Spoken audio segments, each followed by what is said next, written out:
বৃহস্পতিবার সকাল 11টা পরনে সাদা সোনালী রঙের কেরালা কাটেনের শাড়ি, চোখে চশমা। সাংসদ হিসেবে এভাবেই সংসদে প্রবেশ করলেন প্রিয়াঙ্কা গান্ধী বডরা। সঙ্গী হয়েছিলেন রায়বারেলির কংগ্রেস সাংসদ রাহুল গান্ধী ও রাজস্থান থেকে নির্বাচিত রাজ্যসভার সাংসদ সোনিয়া গান্ধী। দাদা রাহুল গান্ধীর মতোই সংবিধানের রেড বুক হাতে তুলে নিয়ে শপথ বাক্য পাঠ করলেন প্রিয়াঙ্কা। করজোড়ে নমস্কার বিনিময় করলেন লোকসভার অন্য সাংসদ ও আধিকারিকদের সঙ্গে। প্রসঙ্গত, প্রায় 2 দশক ধরে রাজনীতির ময়দানে তাঁকে দেখা গেলেও এটাই প্রথমবার যে সরাসরি তাঁকে দেখা গেল ভোট রাজনীতিতে। দাদা রাহুল গান্ধীর ছেড়ে আসা ওয়েনার আসন থেকে তিনি নেমেছিলেন লোকসভার লড়াইতে। প্রথমবারের জন্য ভোট ময়দানে সামিল হয়েই দাদা রাহুল গান্ধীর জয়ের ব্যবধান যে তিনি ছাপিয়ে গিয়েছেন তা বলাই বাহুল্য।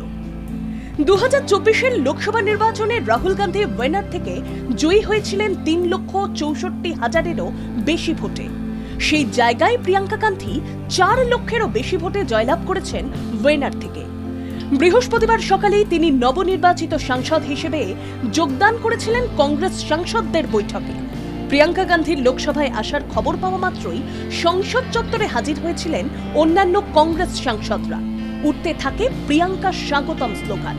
শপথানুষ্ঠান শেষে বিরোধী দলনেতাকে নমস্কার করতে দেখা যায় প্রিয়াঙ্কাকে।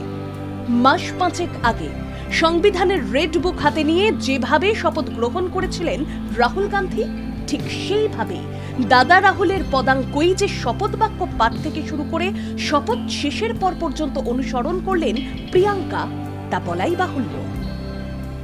ব্যুরো রিপোর্ট, বাংলা জাগো।